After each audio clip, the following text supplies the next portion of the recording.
I'm Eugene Russell. I'm president of the Rockingham Community College Foundation. And on behalf of the foundation and the college, I'd like to thank you for joining us for tonight's special concert. This concert is made possible by funding given by the community through the RCC Foundation, and is a thank you for your generous support. Today we celebrate Flag Day.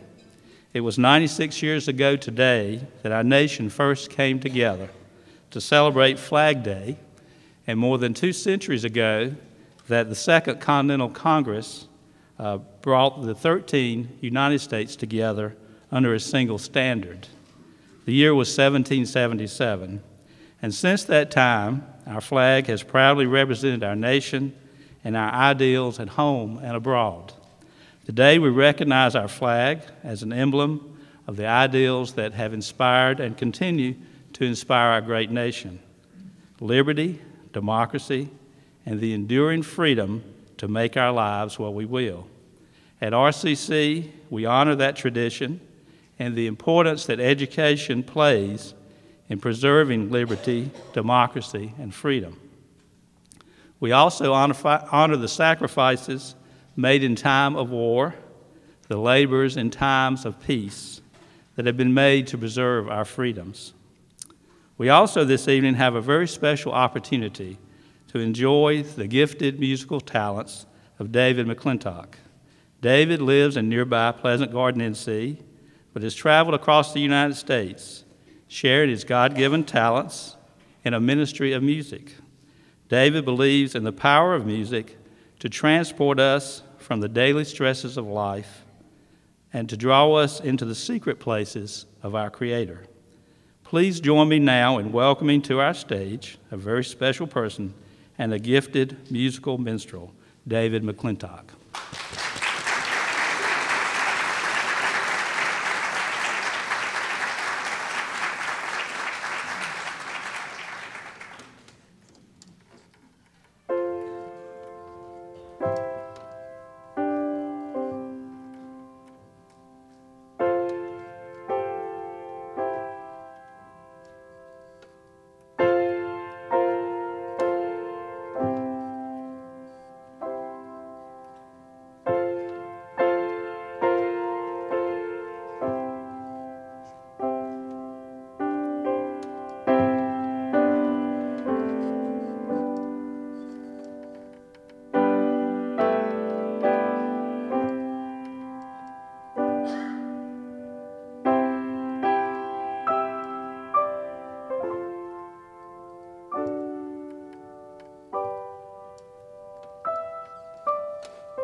Thank you.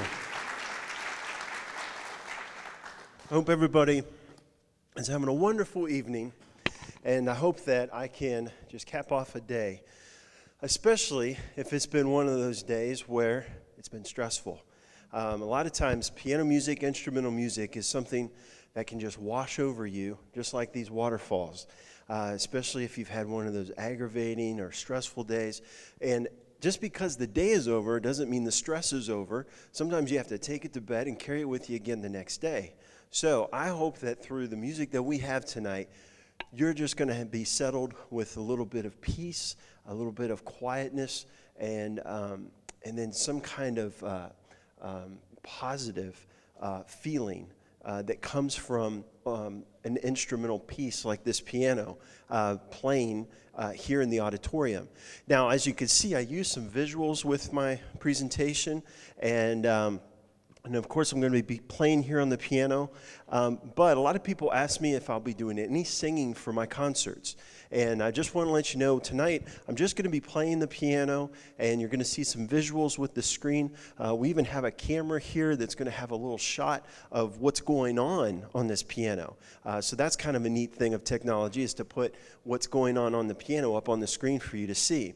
But I won't be doing any singing tonight, and that's because I want to keep my career.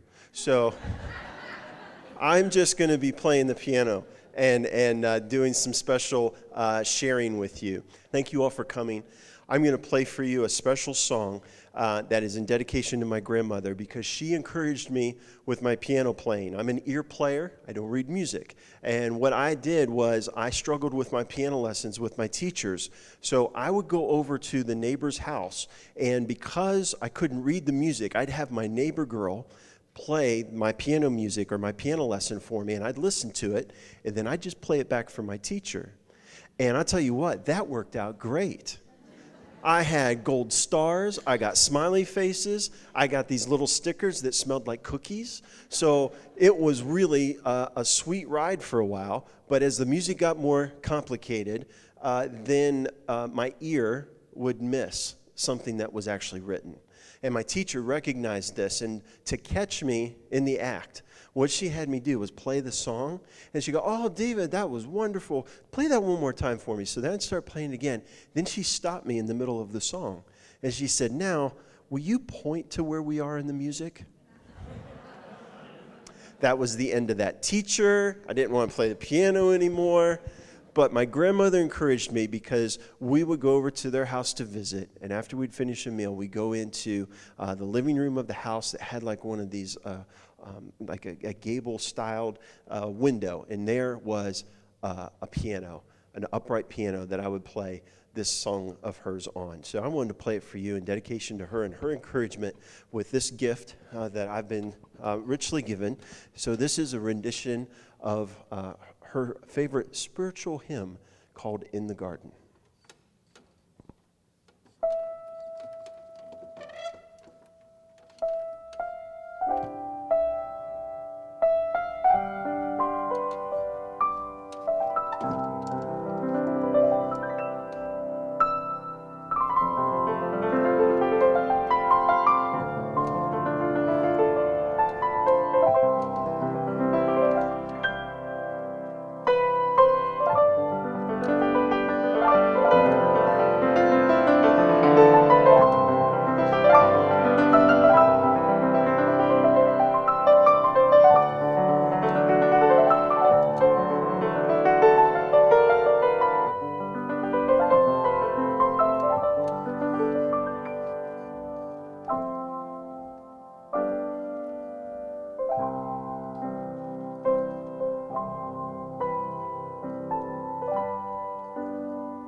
Thank you.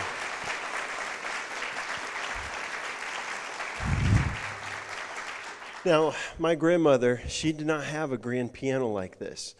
Like I said, she had one of the upright pianos.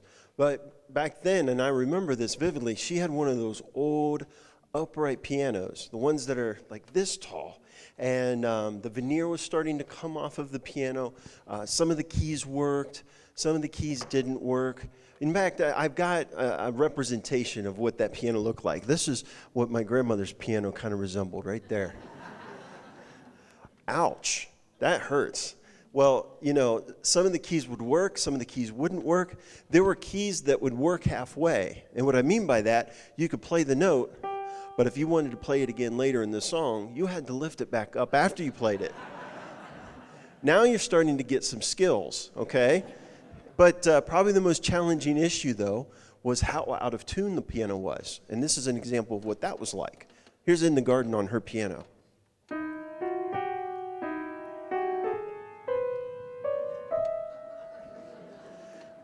It didn't matter how soft or how light you played it, it still sounded bad.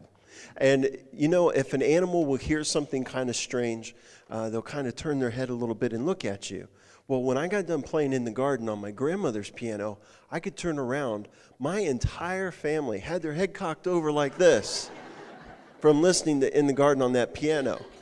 And then I go, Grandma, do you want to hear another one? And my dad go, no, looks like we got to go. It's getting kind of late. So I want to do a nice contrast between my grandmother's taste in music and now my grandfather's taste in music. Worlds apart. My grandmother, she liked classical music, she liked hymns, she liked some soft waltzes, but my grandpa, he wanted something that had some movement to it, something you could tap your toes to. And this is off of a CD called The Ragged Edge, and I'd like to play for you a song that I developed specifically for him because he went and saw a movie, and in that movie was a very famous scene of two banjos that were on a porch. And they were battling back and forth, and it's known as dueling banjos. Now, this is not a banjo, and there are not two of me up here, so we're just going to have to rename this as Dueling Pianos for One. But it's a lot of fun to play. In fact, this happens to be one of those songs where if I don't take the ring off, it might come off anyway. So I'm going to put it right here. But you all remember, because sometimes I'll take these off, and it'll be another year before I come back and get invited to play another concert before I see it again. So here is Dueling Banjos in honor of Granddad.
Now, that was an original piece. It's a piece that is written in a key called Dorian mode. And before we really came into the world of different tonalities and keys in music, and I won't try to go too far above the horizon here, but before we got into scales and keys, there were modes. And Gregorian chant was a form of worship, and there were certain modes that were taboo, certain modes, certain keys that you would sing in, or certain areas of music that were considered less holy than others. And now I don't know how holy the Dorian mode is, but it is extremely user-friendly. And I want to demonstrate what I mean by that. And let me just tell you quickly that there are other modes like Mixolydian, Aeolian. The Dorian mode just happens to go from D to D. But all of those modes from that era and from the beginnings of music, all of those modes didn't use accidentals. At least as far as the black keys are on the keyboard. They actually were using just the white keys that are represented on the piano. So I want to do a little experiment tonight. And this is a very exciting part of the concert that I like to do. And we're going to bring up the house lights just a little bit. And I want to do just a very brief survey and just ask those of you that... I run into a lot of people that say, I wish I could play the piano. Or if I could have one wish in the whole world, I'd give up the lottery if I could just learn to play the piano. And so what I want to do is ask, are there any of you in here that have been in that position where there's just not a musical bone in your body? You might be like my father-in-law. When he sings, I asked him, I said, well, what note are you singing? He goes, it doesn't matter. They all end up coming to mind anyway. So this is true. It's kind of like a clock being right twice a day. But believe me, he doesn't have any more talent in singing than I do. So at any rate, anybody here that has never just played any instrument, but especially the piano, you haven't played the piano and always wanted to, it was just kind of like something you had a fantasy for and would love to be able to do someday? Anybody? Nobody? Why are you guys at a piano concert if you don't want to do like the piano? Oh, there the hands go up. That's good. All right. Well, let's see. Where's the hands again? I didn't get the count. 1, 2, 3, 4, 5, 6, 7. Anybody else? Oh, yeah, 8. This guy right here. Anybody? Okay, cool.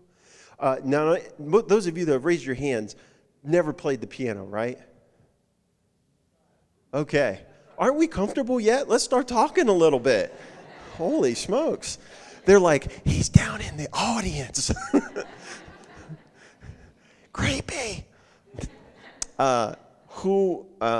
So if you've never played the piano before, this young man right here raised his hands. If you've never played the piano before, you have played the piano before. What's your take on the piano? It's an instrument you care for? A little challenging sometimes?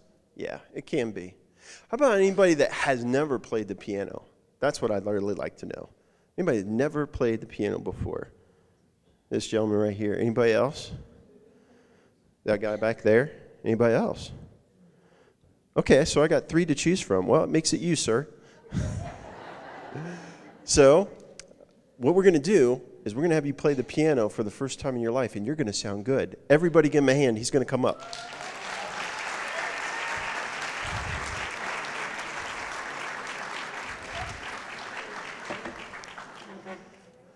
Oh, he's still coming. How are you tonight? Wonderful. Tell us your name. Alex Rothrock. Alex, what do you do for a living? I'm in the building supply business. Building supply business. So, what do you think are your talents? 0. Very little. Well, in building supply, you got to know a lot of things. That's right. Yeah. So, You know, like I'm the guy that has to call somebody to come fix the toilet because when the handle goes down, it stays down and won't flush anymore. And then I got to go, I got to put my hand in that cold water. And you think just because it's part of the toilet, it's actually the bad part of the toilet, but it's just as clean as any other water in a basin. So, and I'm sorry, it's Alex. Alex, what we're going to do is we're going to play the piano together. Now, I'm going to play the same song that I just played. Only I'm going to kind of let you do all the navigating. Now, if you recall there at the end of the song, you remember how I was like kind of really jumping around on the piano? I do that different every single time because it doesn't matter what key I hit. It'll sound good. That's why I sound like I'm just doing something really genius, and I'm not. It's kind of an audio trick. I'm just kind of, whatever, because as long as I don't hit a black key, I'm going to be all right.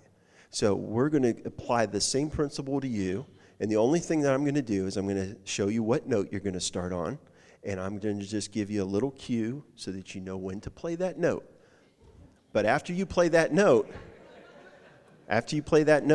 you're on your own. You can do whatever you want, and we're going to come up here to the piano now together. And believe me, this sounds like I've got some, funny bit thing we're going to do here. This is all legit, so I don't want you to think that there's going to be, somebody grab your ankles from underneath the piano and scare you half to death. Nothing like that. All right, everybody give Alex one more hand. Come here, Alex.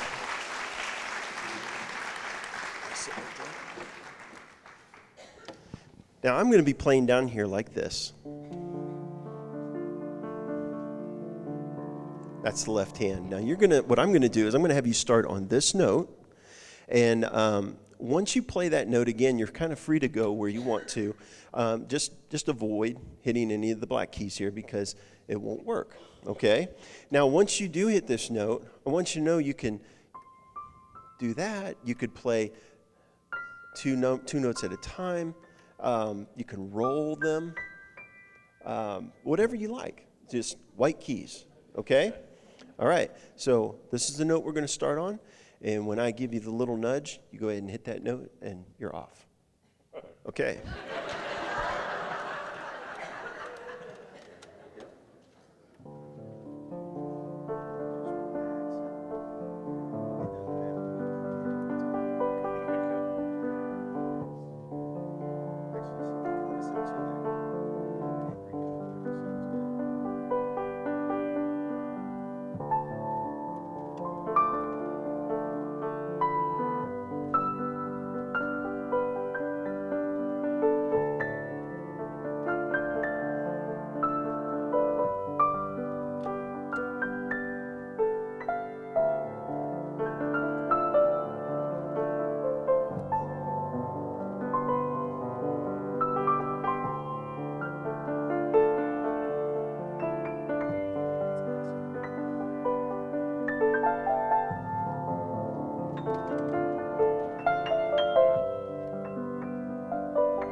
No problem. No problem.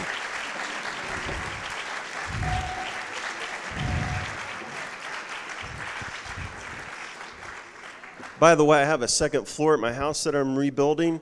So if you got any lumber or anything you can donate, I am on a musician's salary here, so it doesn't necessarily working the budget for remodeling and upstairs. Excellent job, Alex. Very nice. And good job. What I like to see, and when I genuinely get somebody that has not played the piano before, or maybe did this walking by, I love to see, after we start to get into the piano music a little bit, something starts to click, and they're like, I kind of like that. And then, and I just told him, I was doing a little coaching up here while we were playing, but I said, if it sounds good, do it again, And that's I'll fiddle around on the piano, and some of my arrangements come out of just, hey, that sounded good. I'm going to do that again. So very good job, Alex. Now, we're going to do a little more interaction here, and then I won't come down and bother you anymore. But I like to find out those that are celebrating birthdays. And if you've got a birthday during the month of June, this is a part in the concert where we're just going to find out who you are, when your birthday is, and we're all going to sing happy birthday together. No problems here. And listen, if you have a birthday in June, I will make a deal with you. First of all, two deals. First deal is you do not have to tell me how old you are. If you want to brag about how old you are, you can do that, but you don't have to. And if you have a birthday, you do not need to tell me it's your birthday. I can find out through your family and friends that it's your birthday. So, June birthdays. We got some June birthdays. We got two right here, one right there, one right there. Any on the sides? Let me just check that real quick. How about over here on this side? We got a birthday here.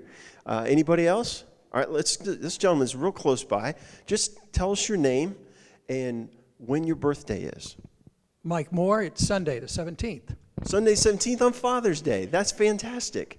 Now, that's kind of an interesting combination. What usually happens with a Father's Day birthday combination? Hopefully I'll get double presents. We'll see. Does it work out that way? Usually not, no. So how do you know if the present is a birthday present or a Father's Day present? That's a very good question, David. We'll have to wait and see. If it sucks, does that mean it's a Father's Day present? Well, a couple good cards. All right. Well, happy birthday. Thank you for being with us. Now, that wasn't very bad, was it? See, that's all we're going to do. So we had some birthdays here in the middle. Who had the birthdays here? You have a birthday? All right, young man. Tell us your name and when your birthday is. Ben Coffey, and June 28th. June 28th. Now, that's coming up here in a couple of weeks. What are you hoping for your birthday? Hard choice.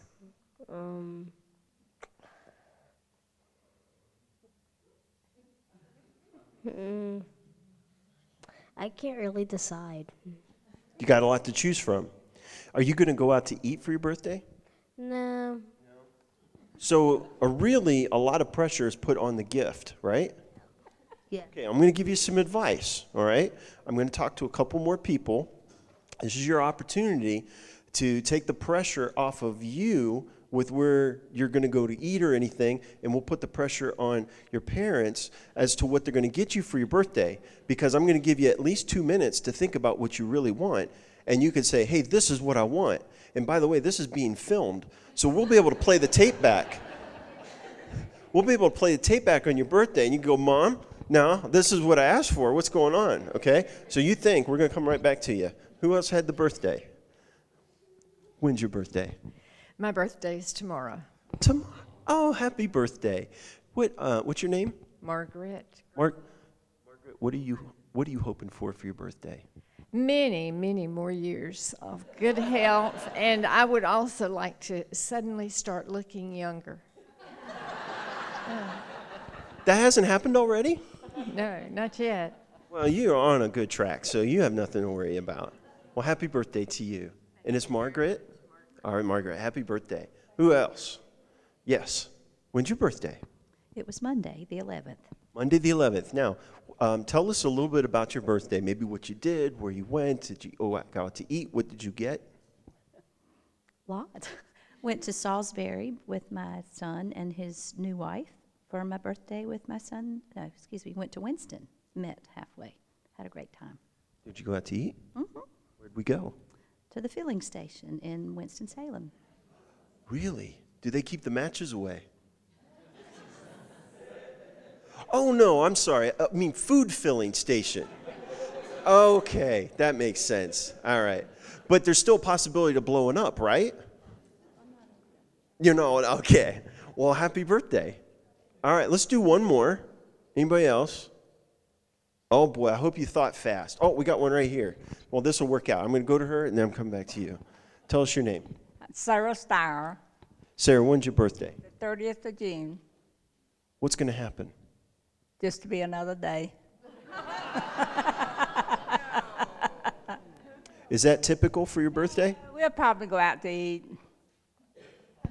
Where are you going to go? There's no telling. Where do you... Choice. You don't have a choice. Just so we go out and eat. Now, whose job is that to make sure you go out to eat? My husband, What's your husband's name? Ray. Hey, Ray. Is it McDonald's? No, I don't like fast food. You don't like fast food. Okay? So what do you like to go when you go out to eat? Where do you like to go? It all depends. Does it depend whether it's your wife's birthday or not? Whatever she wants is fine. Yeah, that's the answer I was looking for. All right. That was getting so spooky. So where are we going to go? Well, it's not going to be fast food. I don't like fast food. I wonder where she's going to end up going for her birthday. All right, well, happy birthday to you, Sarah. And now a happy birthday to you once again. What do you want for your birthday? When I'm bigger, I'm going to be on American Ninja Warrior, which is a big obstacle course, just like Wipeout, and hopefully win, and go out to eat at a place called Pita Delight. Excellent. Pita Delight, Mom can do. She can run to Walmart and make you a Ninja Warrior, so you are made. So happy birthday. Great job. Okay, now this is what we're going to do. Whoever, we all have all these birthdays. We're going to sing happy birthday together. But when you get a lot of people like this and you go to sing happy birthday, you can't sing the names of everybody that we just highlighted. So we're going to choose somebody as our birthday representative. And I always have an arbitrary system of who I'm going to pick. And in this case, I wanted to pick the person closest to today, which means it would be Margaret. Margaret's birthday is again tomorrow. All right? So Margaret, we're going to sing happy birthday to you. And guess what? You get to come and spend some time with me. Everybody give Margaret a hand.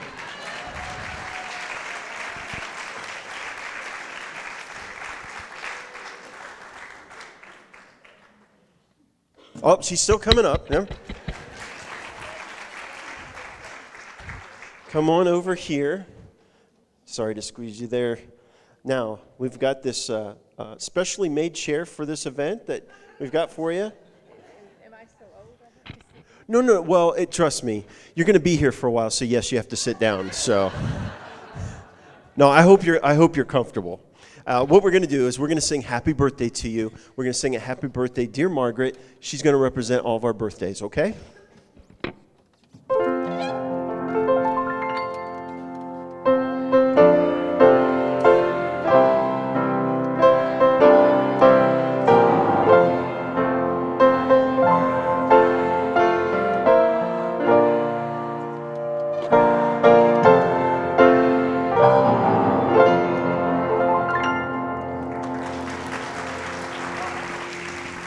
Great job, Margaret. Very good. What you getting up for?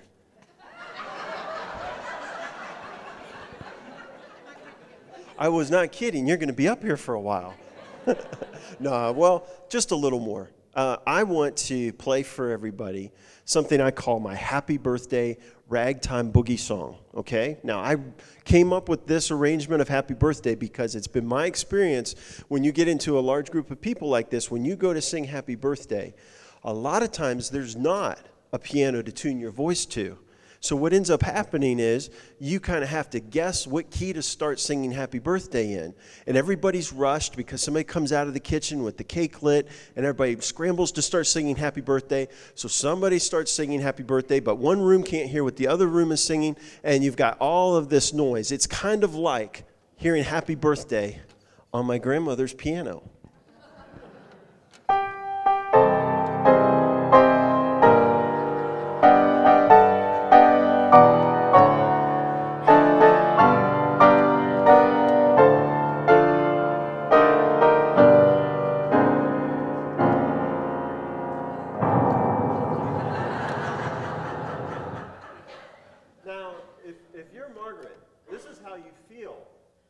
Family and friends gathered around singing to you that way. We don't want you to feel that way for your birthday. So I'm going to play the Happy Birthday Ragtime Boogie Song in honor of your birthday.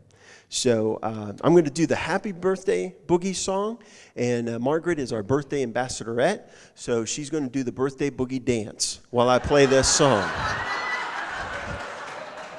So I told you to be up here for a while. You should think about this. Now, hold on.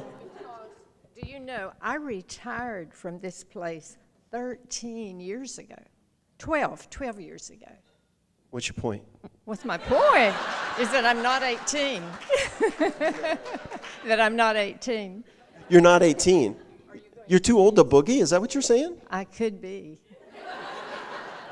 You just said that you wanted to get younger all of a sudden. This is how it happens, baby. We just start getting this going, and then everything just gets younger. How are you going to play and dance with me at the same time? I just figured you'd pick somebody randomly from the audience. Oh, everybody's not looking this way anymore. What? I'll tell you what, Margaret, for your birthday, I'll let you off the hook. You don't have to dance. Everybody give her a hand. You can go on back. You're welcome.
Thank you.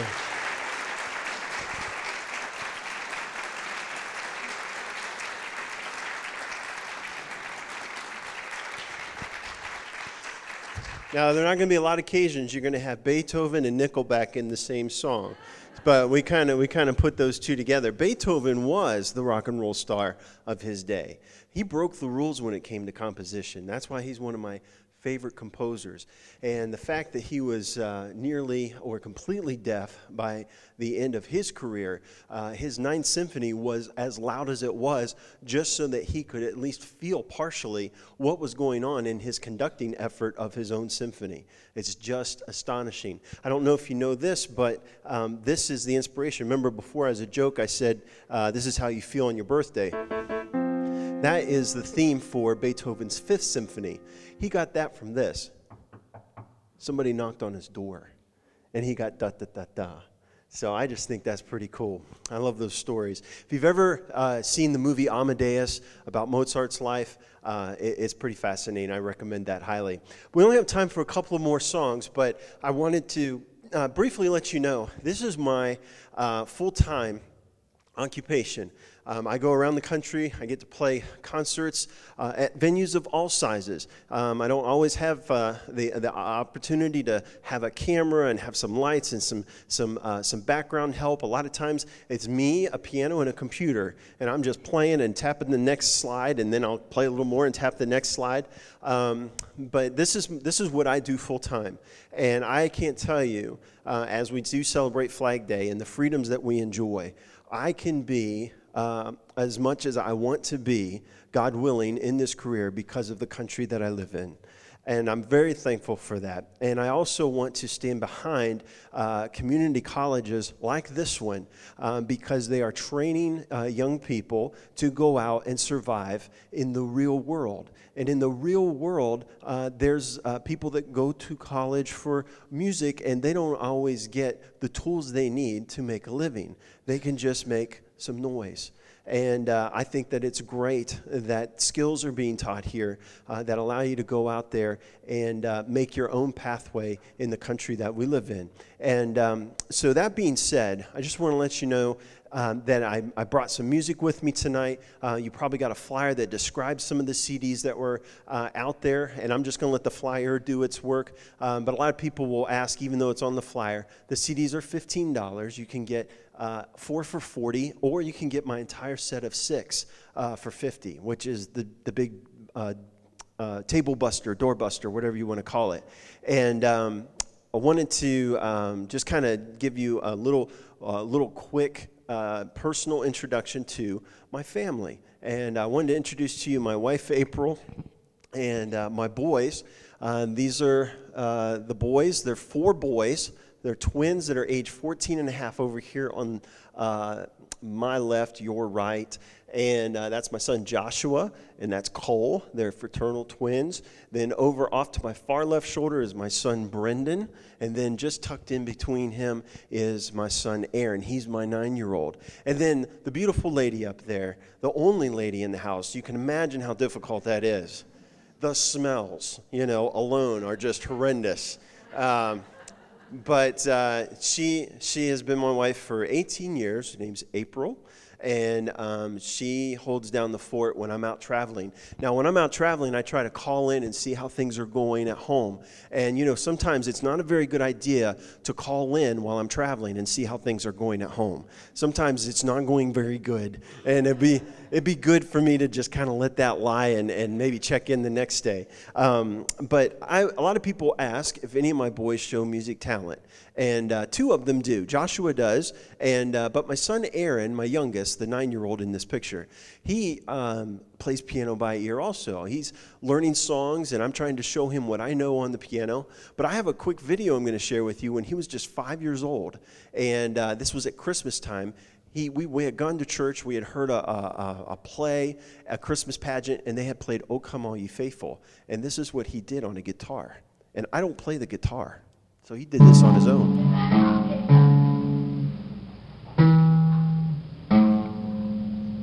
One more time.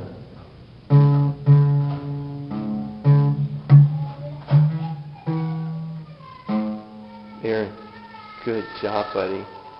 I'm proud of you. I love that look. That is my favorite look. It wasn't until he looked up they went, "Oh, you're videotaping me," you know?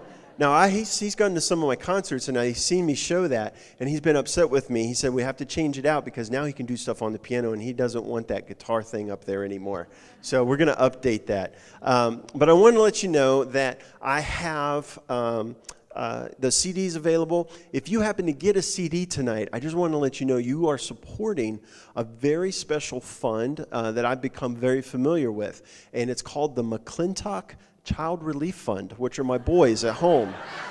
So, you just remember now, yes, that deserves an applause. That's a great cause. Not one penny is wasted, I promise you. It's all accounted for. Well, why am I putting on white gloves? You might have noticed I've got a keyboard here that's next to me, and I want to do something for you that a lot of times I do because people can't see what's going on the keyboard. A lot of times I don't have the luxury of a camera that's going to shoot onto the keys so that you can see what's happening musically. So this is what I have come up with to be able to share with you what's happening on the piano, whether I have a camera or not. And this is what I call my blacklight show. And I just came up with this idea to kind of make it a little easier to catch what I'm doing on the pianos.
I got one last piece for you. This is in honor of Flag Day. I want to do something patriotic. I'll be out at the table here at the end. I did want to make one quick announcement that doesn't have anything to do with the paper that you have. I'm really excited about this. I finally have been able to talk the Barn Dinner Theater in Greensboro into letting me have my own show.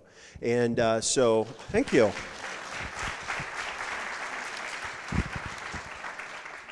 August 1st. It'll be a Wednesday night, and I just want to do really well for them, meaning sell it out. So if you don't have anything going on August 1st, a Wednesday night, please come back and see me. Bring a friend of yours, and it'd be great to see you again. And I really thank you for the blessing of being able to do what I was created to do tonight and to share it with you. It's an opportunity to serve, and it's because of people's reactions and the way that people respond to the music that really keeps me going. So I thank you for being here tonight, and thank you for the opportunity to be a part of the support of a wonderful campus. And I hope that you like this last piece. It's called My Patriotic Rag.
We will never abandon our belief in God.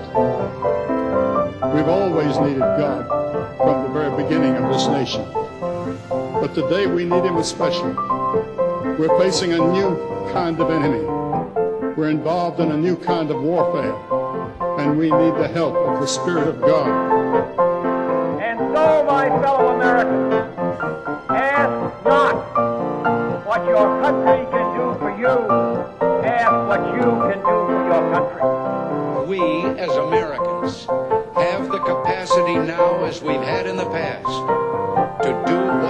needs to be done to preserve this last and greatest bastion of freedom.